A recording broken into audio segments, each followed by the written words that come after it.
going on YouTube? Ferocity here. Hope you guys are doing well. In yesterday's video, I talked about my initial impressions for Black Ops Cold War's League play, and frankly, I felt I was mostly positive because my experience so far in League play has been mostly positive. I'm enjoying myself, I'm having a lot of fun, and that's a good thing. But I did bring up some negatives, and one negative I want to point out is my disappointment with the ladder system. I do not like the ranking system here in League play, and I think it can be improved. And I'm not the only one who doesn't like it. Let me read you this tweet from Exclusive Ace. Absolutely dominated every game of League play today. The matches were easier than my pub matches, and they weren't even remotely close. Guess which rank I am.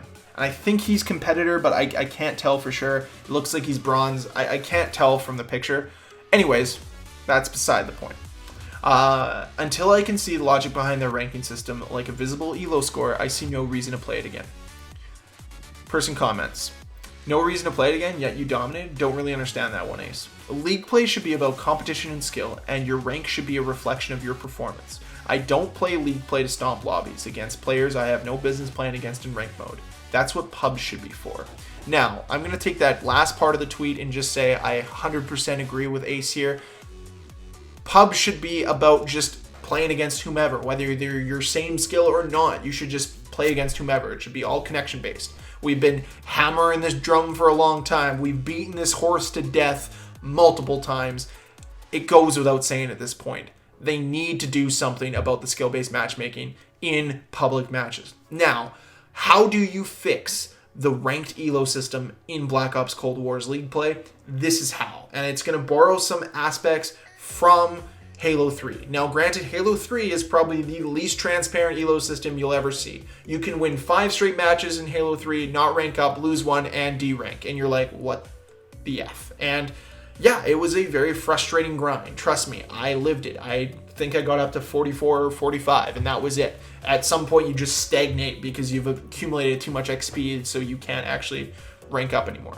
What I'd like to see is a transparent elo system. Now, this can be played with either placement matches or not. So let's talk both in this video. First, let's talk no placement matches, which means everybody would start at 0 elo score, which is rank 1. You cannot go below rank 1. You cannot go below elo score of 0. You just can't. There's no negatives. There's no way to de-rank past 1.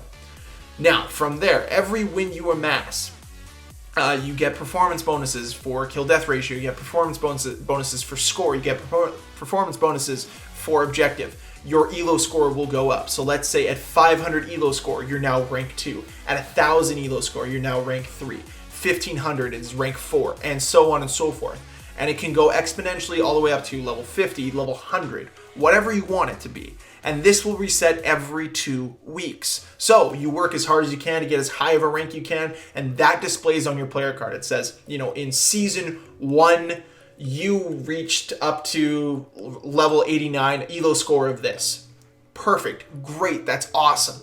Now, how do we do matchmaking with this? Well, let's say you're playing in a party of 4. Now it's gonna say, okay, your elo score for your party of 4, let's say you guys are all rank 3s.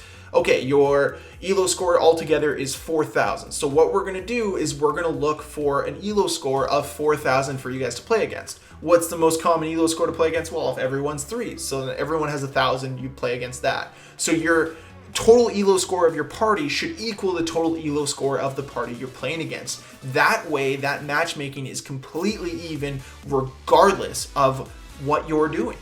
So you're always going to be playing against the same level of players. Now, granted, you might match up one match where, yeah, let's say your total elo score is 7,000. You might play against a guy that's 5,000, but the other 3 players are 2,000 combined. So you're playing like a level 2, level 3, and a level 4, let's say, which would not happen, right? You wouldn't match against a level 15 and then have 2 mitigating players at the bottom. Like maybe you would if they're all playing together. But that's the point, is it's supposed to kind of create a level playing field for a true skill situation, a true skill feel at least. And if we have transparent elo scores, and it would say, this is the elo score you're matchmaking with, right? So let's say again, you have like 5,000 elo score amongst who your group is. Now you're only going to match up against people with 6,000 to 4,000 elo score as a group. So you might match up against guys who are individually, 2,500 or whatever it might be, but it at least will accumulate all together to that same elo score so that you are truly playing against the right level player. And this might be how they do their skill-based matchmaking in regular pub matches, but frankly, having this be transparent is super important for players to actually see their elo score go up, which then they can relate to their rank and see, okay, this is really cool. Okay, so if I win a few more matches, get to play really well. And this also goes into losses. Can you, drop elo score if you lose? Yeah, for sure, if you play bad. But if you play okay, your elo score could maybe net positive or barely net negative if you get enough good performance bonuses. And having all of this be transparent to the player allows the player to be more engaged and allows them to enjoy themselves more. So that is if everybody starts on the level playing field of level 1, which means you could get matched up against Scump in level 1, or you could match up against Timmy No Thumbs in level 1, and you could have two very different experiences. But the longer you stay at level 1, you're going to play those players, and eventually you're going to grind up, right? Whereas Scump's going to play level 1, his performance bonus might push him all the way to level 5 the first game. Who knows, right? This is just my idea. Now, how does it work with placement matches? Similar to what you have now. Just play 5 placement matches based solely on connection. Doesn't matter who you're playing with, doesn't matter the skill of anybody, just solely based on connection. Then from there, you're going to get an elo score that is completely transparent, based solely on the elo score that you've accumulated from those 5 games. That elo score is going to go to where your placement is when you play your first true skill game. So maybe you start off right away after your 5 placement matches, elo score of 4,500, which let's say is like a level 8 or level 9. It's like perfect. Then your buddy who just dominated is already a level 21, and his elo score is like 22,000, whatever it might be. And then you just solely grind up with him as you move forward. And that's how the 5 placement matches would work, is you would gain elo score as you play those placement matches. And that would essentially, because you're not playing in a skill-based environment, start you off on what rank you start off on. So this is my idea. I think it's extremely transparent. I also think it would create much more of a competitive atmosphere, and it would also be part of the grind to help you raise that elo score as high as possible and see that happen versus, just climbing 50 points in the ladder, but you might not be able to ever catch that guy because you have to work, and the 3 guys you play with don't play every single night or whatever it is, right? So climbing the ladder is very frustrating, but I think this elo score system would be a lot more rewarding to players and a lot more engaging to players. So this is my personal opinion, guys. Let me know in the comment down below what you think of it. I'm curious to hear what you guys think.